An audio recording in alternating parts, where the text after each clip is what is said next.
Welcome to the Metal Collector. Today we're going to take a look on my top 12 albums with Judas Priest. Stay tuned.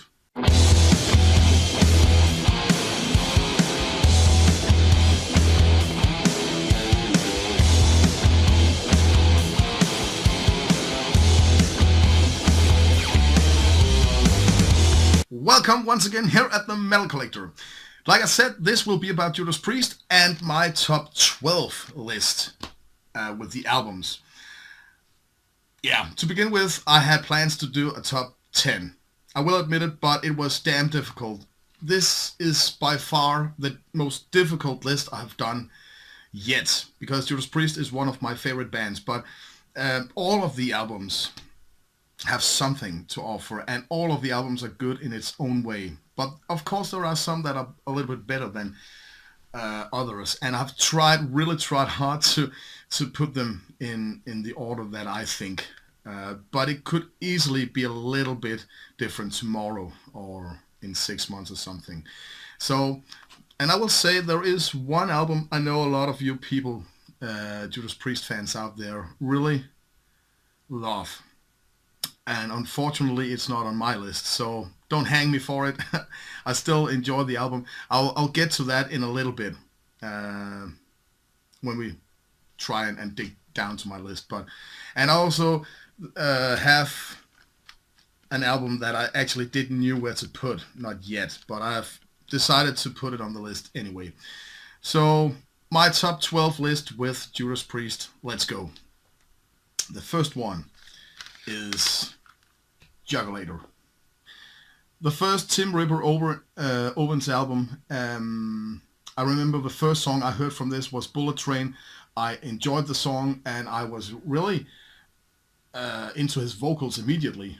You know, Halford had said goodbye, so what could we expect? But Bullet Train showed me that you can buy this album, and I did. And to this day, I think the Ripper Owens period in Judas Priest are so unfairly overlooked. This is a very, very good album, and luckily, a lot of your Judas Priest fans out there also today can accept this album, and a lot of you also enjoy it. It's a good album. You have some of the highlights: Bloodstained and Dead Meat.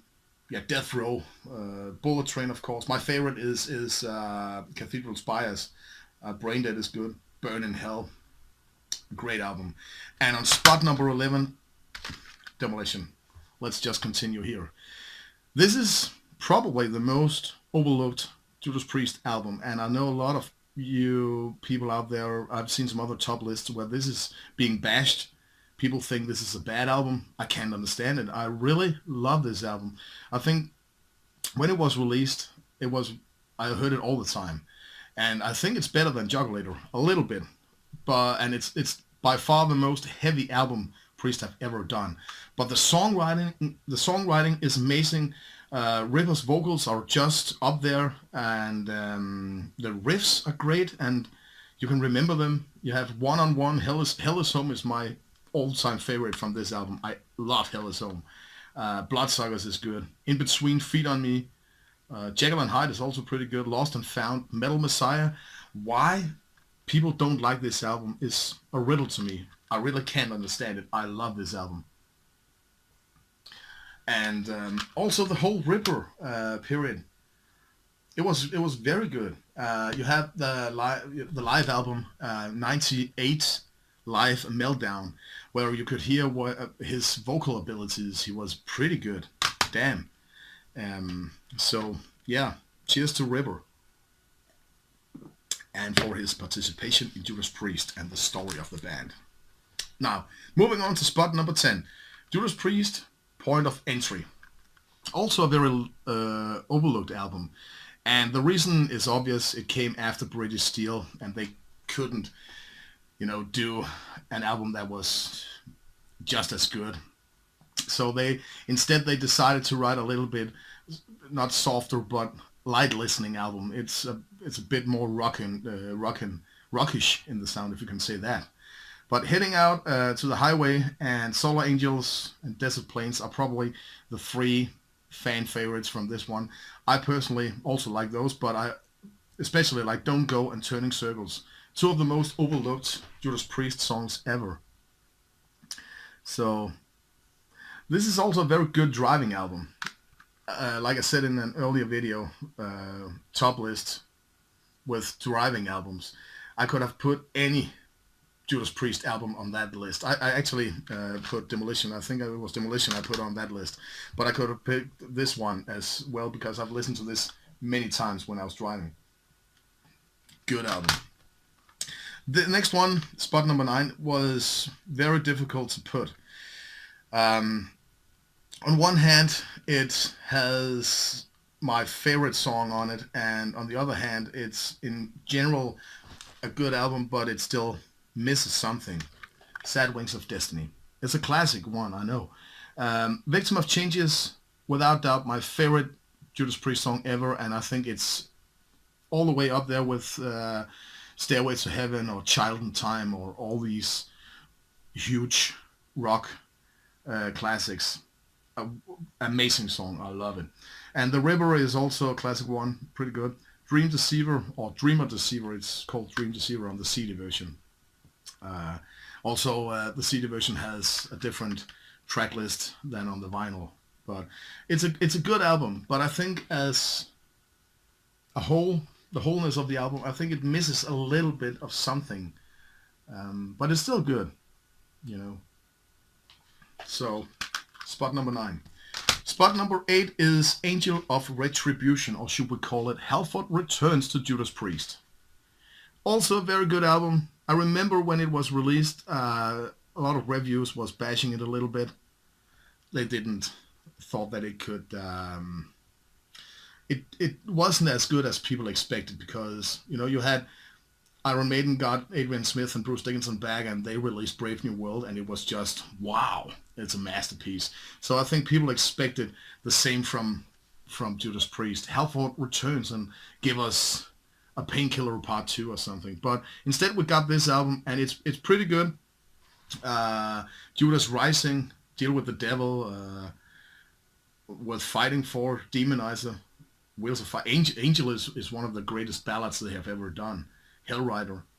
I'm not so happy about Loch Ness. I think that is the weakest track for this one, and also the one that probably kickstarted the idea for the next one, Nostradamus, which is, yeah, a little bit boring in my opinion. But Angel of Retribution, I don't think it also sounds like the band would try and show the listener all the sides to the band, and that's pretty good. But it's a good album. Killing Machine on spot number 7, I think, or as it is called some other places, Hellbent for Leather. Killing Machine. You got Delivering the Goods and Rock Forever. Hellbent for Leather, of course. The Green Manalishi, the most annoying title ever to pronounce. Killing Machine, Running Wild, Before the Dawn. So many good songs on this album. I even like Evening Star. But I have a problem with Take on the World. It's a little bit too anthem for me. Also, it's the same feeling I have with United from British Steel. Actually coming up, British Steel on spot number, what is this? Spot number 6. British Steel, classic. One of the most important pieces in the young days of heavy metal's birth. 1980. Rapid Fire, Metal Gods, Breaking the Law, Grinder, just the first 4 songs. Then you got United, a little bit too much of an anthem. You don't have to be old to be wise. Living After Midnight, The Rage Stealer, all the songs except for United. But it's also it's fun to hear. But holy shit, this album is good. This is the first album I got with Judas Priest, and it's fun to listen to this because you could hear on Killing Machine that they were starting to grow into a more metal kind of approach, and this is full blown, you know, in the beginning of the 80s, but this is full blown. The aggression is a little bit more what can you say? The aggression is more not complete. What can you say? You can hear the aggression more on this album, and you can hear the songwriting is a little bit more primitive than the 70s, and yeah, the structure, the whole thing about this album was just a little bit more metal than what they had done up to this point. So now we're going into spot number 5, which is Firepower, the new kid in class. I had problems deciding actually if I should put this on the list or not, because this is without doubt the Judas Priest album I've been listening mostly to for the last couple of months, and it would be unfair to be colored by that and put it on a spot on the list, but I've decided to do anyway because it is a very, very good album. And ask me again in 6 months, maybe a year from now on, we can see if it has changed. It can be further down or up the list, I don't know, but it's a good album. I think there are a couple of songs that are more of kind of filler tracks, but in general, this is just great. And I hope this will be the last Judas Priest album. In my opinion, if Glenn Tipton is also out of the band and can only participate in concerts with playing on the 3 last songs, it's not Judas Priest anymore. It's Halford, Ian Hill, and you had Scott Travis, so stop now. After this tour, it's okay, you do it, but stop and Halford, bring Scott Travis and Ian Hill over in Halford, the band, and play lots of Judas Priest stuff, but just don't call it Judas Priest and don't make an album. This could also be, if this is the last Judas Priest album, perfect. Cheers. So, moving into spot number 4, Defenders of the Faith. Great album. Not much to say about this one. Besides all the obvious classics, I really enjoyed Jawbreaker from this one. I think it's Overload Priest song. But yeah, Defenders of the Faith. And it's, I had a little debate with myself to put this on spot number 4 or 3. Because on spot number 3 is Screaming for Vengeance. These two albums are almost equally good. And it's almost like a brother-sister album, in my opinion. Love both albums. But Screaming came on 3rd spot. And you have also, let's not talk about the obvious choices on this one. Let's talk about a song like Take These Chains, A Devil's Child, Bloodstone. You have to, the whole album is just good. Really enjoyed this album. Now comes spot number 2. And now a lot of you are probably thinking, and spot number 2 is the classic Stained Class. But it's not. This is the album I have decided not to put on the list. And it's not because I think it's a bad album. It's a good album. But all Judas Priest albums have something. Even Rock-a-Roller, and even Nostradamus, even though I think it's a very disappointing album, it has some highlights. But Stained Class, many people regard this as being one of the greatest albums by the band, and Exciter and Beyond the Realms of Death are the fan favorites. And you have White Heat, Red Hot, and Saints in Hell are also pretty good. But as a whole, this album is, I think there are albums that are better than this one in the Judas Priest discography. Sin After Sin is also pretty good, but it's not that one on the list as well. Now, many people are going to hang me for the choice of this one on spot number 2 even. But Turbo. This is the album that can split Judas Priest fans. The old school people, especially the ones that love the 70s period, dislike this album. And many of the people that enjoyed what they did in the beginning of the 80s hate this album because they think it's a little bit too popish and and all the synthesizers and all that.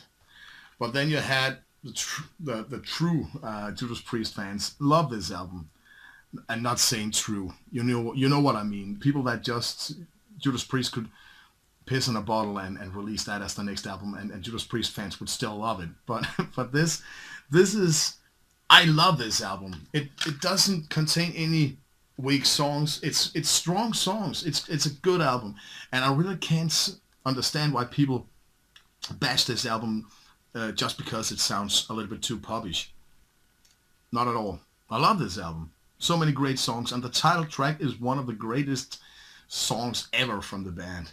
And Locked Up, Private Property, Out in the Cold, just the intro. Holy shit. Wild Nights, Hot Crazy Days, Hot for Love. The whole album is a classic one. I really enjoy that one. And to be honest, when I started trying to decide where to put these albums, I knew that Turbo was going to be, if not on the second spot, then on the third spot. But no, it had to be on the second spot. I think it's one of those albums, again, I've heard most with Judas Priest ever, and I still listen to it to this day, and I love it. And now for spot number 1, Rocker Roller. And that's a joke. No, of course, Painkiller. Not to say Rocker Roller is a bad album. I actually enjoy it, but it's not as strong as the rest I know. Perhaps stronger than Nostradamus. Let's not talk about that. Painkiller is metal with metal, spiced with metal, topped with metal. This is as metal as it can get, and probably considered by many to be the most pure and best heavy metal album ever. And I will probably agree on that on a good day. This is one hell of an album. There's not anything to say about it. It's just good. It's brilliant. It's a masterpiece. And they never... this is... Yeah, what can you say? It's Painkiller, goddammit. And you can probably find an album or two with Iron Maiden that are up there. But Painkiller is just... Holy shit, it's good. And yeah, that was my top list with Judas Priest, with Painkiller on spot number 1. Let me know what your list, how they look like, and put it on the comment section. And besides that, thank you for watching. Thank you for subscribing to the channel and all that, and give some likes or dislikes, whatever you feel like. And thank you for watching this hell of a list, because it was difficult to do. So thank you very much, and until next time, stay metal!